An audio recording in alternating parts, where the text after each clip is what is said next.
Hi everyone, it's Rachel here. I just wanted to drop in and do a video and just really say hi and do something a little bit different and wish you all a happy Christmas if you celebrate Christmas and a happy holiday season, whatever that means to you. Today's video that I want to do is to talk about manifestation. So manifestation is kind of a hot topic, setting New Year's resolutions, which I'm not really into because New Year's resolutions don't really stick. So I'm more about simple, sacred, spiritual practices and tools that are ancient, that are proven. So when it comes to manifestation, you know, this is a wonderful time of year to tap into that energy. And I know it's been a hard year for a lot of you and, you know, others have thrived. But this is an opportunity to tap into what you really want to create and co-create in your life and to start to live your life more on purpose and to really co-create with higher consciousness, spirit, higher power, a universe, whatever, God, whatever your belief system is. So I'd like to first of all start by telling you a little story, one of my most monumental manifestation stories, and then I'll give you about 6 tips, hopefully. And I've got them written down so that I don't get off track. So I want to keep this kind of nice and short and succinct. Also in the newsletter, you'll find a meditation to wrap up 2021 and to welcome in 2022. So that was actually divinely guided to me last night. And so it's a bit glitchy, but that's what happens when spirit's around. So my story is that I think it was about 20 years ago now. My husband and I at the time decided to part ways, and I'd actually received a $20,000 redundancy. And that money was put into an account that was in his name because he worked for the bank at the time, so it made more sense that everything was just in his name. And what happened was, though, is that he took that money from me. So when we split up, he took nearly everything in the house. He took the $20,000 and I couldn't get it back. Now, I was kind of sitting on the fence, you know, because I'd been with him for 14 years, childhood sweethearts. And I was sitting on the fence about had I made the right decision. And so that brought me the certainty that I had 100% made the right decision. But what followed was really what I want to talk about. So I had then set an intention to have a life filled with adventure, to meet lots of people, to celebrate life, because I hadn't done a lot of that. You know, I had 19 years of childhood trauma, like living in a domestic violence situation. And then I married someone, I think because it was a safer option. That's a story for another time. So I hadn't had a lot of fun. So I had set this intention, a clear intention, heartfelt intention, that I wanted to enjoy my life and celebrate my life, have adventure and have travel. So what happened is that 6 months later, there was, after I left him and he took the money, there was a competition on a Sydney breakfast radio station. So it was to win a trip to Melbourne for me and 3 friends. So I dialed and I got through, which if you know anything about breakfast radio in Sydney, is it's really hard to get through, and I had tried before and unsuccessful so many times. I got straight through, entered the competition to win a trip to Melbourne for me and 3 friends, and I think it was about a week later, I actually got a call to say that I won the competition, right? I won the trip. And it was an $8,000 trip for me and 3 friends to go to Melbourne. And I knew, I had this sense of knowing that I was going to win.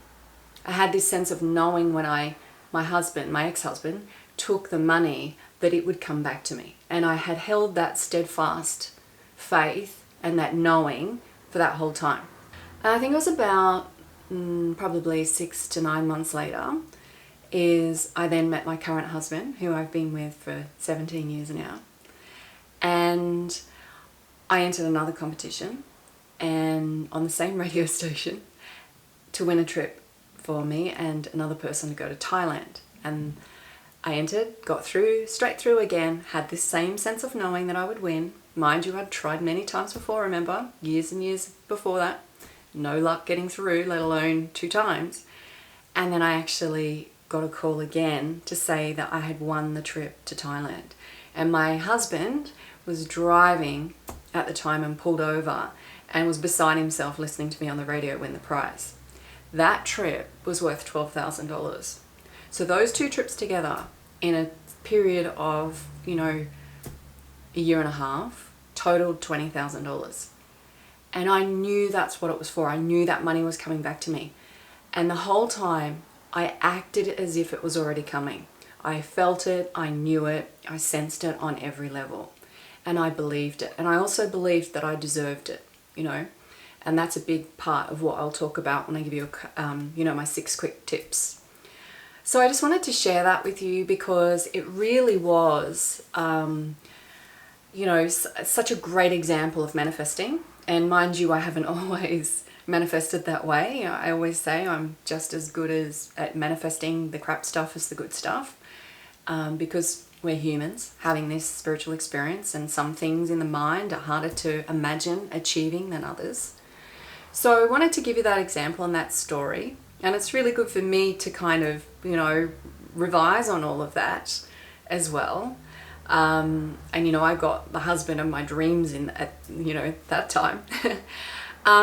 But I want to move on now to the 6 quick tips that help you manifest. So remember, it's different from setting New Year's resolutions rather than I want to have, a new car, or I want a new job, or I want $1 million, or I want to go somewhere. It's about connecting from a heartfelt place. So let's talk about the 6 quick tips. The first tip is we need to work out what the obstacles are, what the barriers are, what's blocking our blessings. So if I want to manifest something, I can't do it if I don't feel as though I deserve it, or if I've got a negative pattern of thinking, right? So if I focus on stress, which I know from my own experiences, I get more to be stressed about. If I focus on joy and love, I get more to be joy and, loved up about, right? So it applies to everything. What we focus on expands.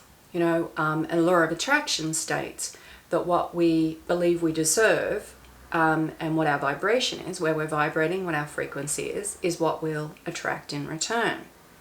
So we want to also get in touch with, do I feel deserving of receiving what I want? Do I feel worthy of it? And this is something that, I've worked through in my own life, and something, I help people to do, and I'll talk more about in the future. So we want to work out what the obstacles are, what the barriers are, what the patterns are, what we need to change, and what needs to be released and healed so that we can allow ourselves to manifest what we truly desire and deserve. Okay, that's step number 1. Number 2 is to connect with your heart. Connect with your heartfelt desires. The mind and the ego really, are obstacles in their own way, unless we have very fixed, focused mind. So we want to get into our heart, and to do this, you can even just place your left hand on your heart and drop into your heart and connect with, what do you truly want? Because a lot of people will say, I want $1 million, or I want to win the lotto, or, but they actually don't mean it, or they don't feel they deserve it, or they don't actually even want that. Most of the time when I work with people, and in my own experiences, it's like good health, or I just want to be happy. I want to feel joy. I want to live a life of peace and purpose, or I want a job of service, or I want something that fulfills my soul, or I want to have children, or I want to have a family, whatever. It's limitless. The mind puts limits on what we want, so what we truly desire. So when we get into our heart and we connect with what we truly want, then we're able to put that out into the universe and be clear about it, rather than just wishy-washy about it. I'd like $1 million.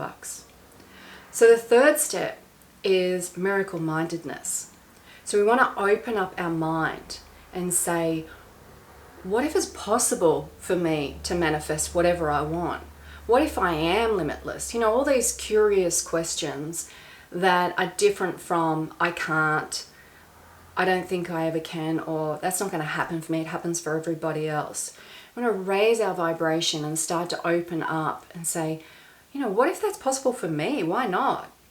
And starting to have positive talk using power words. So a lot of my clients, and I know a lot of you are part of my newsletter community, is they'll say the same kind of low vibe words, and I really pull people up on that. So even with myself, right? So when we're saying low vibe words like I can't, I'll try, I don't know, I'm not worth it, then the universe responds to that, right? So when I start saying things like I am deserving of receiving whatever I want, I even feel lifted when I do that, right? I feel more connected. And you can even try this, like I can never get that, you know, that will never happen for me. We can turn it around, right? So saying, what if that's possible for me? I'm already expecting it. I'm already expecting a miracle. I'm expecting whatever's in line with my highest good. I'm open to receiving miracles. I know this is going to happen for me. I know it. I feel it, right? So the next step, number 4, is to align with the divine and expand our consciousness. So you don't have to do this stuff alone, right? We co-create. When we manifest, we actually co-create. So I want to tap in, right, through my heart. And I have a technique that I use myself and give to clients as well, is to connect with your heart, connect with your third eye, and then connect with the divine and line them all up, right? And then expand your consciousness and your awareness out so that you feel as though your energy, your light, your divine being is expanding out around you, above you, and below you, right? So you're connecting, expanding, becoming one with higher consciousness. And then you're asking, please send me. I command that you bring this to me, and feel an energy of gratitude when you do that. So commanding is different from demanding, but I'll talk about that hopefully another time. So it's asking your spiritual support team, your spirit guides, your angels, your ascended masters, God for some people, past loved ones, source, spirit, whatever you connect with, higher self, higher consciousness, higher power. Just asking, because they can't help if we don't ask, right? So we need to call them in and say, I ask that you send this to me now. Or, you know, just whatever it is you want. Yeah, I'll get too sidetracked if I keep going with that. I'm very passionate about what I call aligning with the divine. So getting in touch, getting out of our own way and getting in touch and aligned with a higher power. And then asking and allowing them to do it. So surrendering and allowing them to do it. So the 5th one is you want to feel and focus. So feel elevated emotions. Feel the emotions that you would experience if it's arrived.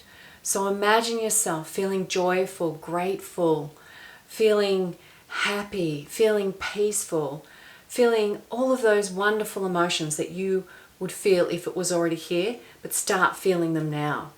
And focus. Have this fixed focus. And every time you feel as though you're shifting from that back into the I can'ts or I'll try, is to just get back on track with focusing on those emotions and what it is you want. And trying to raise your emotional frequency, lift your frequency. And then that helps you connect with a higher consciousness for the universe to respond. And the last one is believe and receive. Act as if it's already here. Believe that it's here. Bring it into reality through your focus, through all of the things that we've mentioned. So bring it into existence. Believe, receive, and allow. Know that you're deserving of whatever it is that your heart desires and what you want to create for your life. I'd like to say thank you for being here, and I wish you all a blessed and magical rest of this year and next year and beyond. So go out there and co-create whatever it is you desire. Let me know how you feel about this, what it was like for you, what you're manifesting, and what you think or what you feel about the meditation that I've also got in this newsletter as well. So many blessings to you, And once again, thank you for being a part of my community, and I'd love to hear from you about your experiences. Thank you.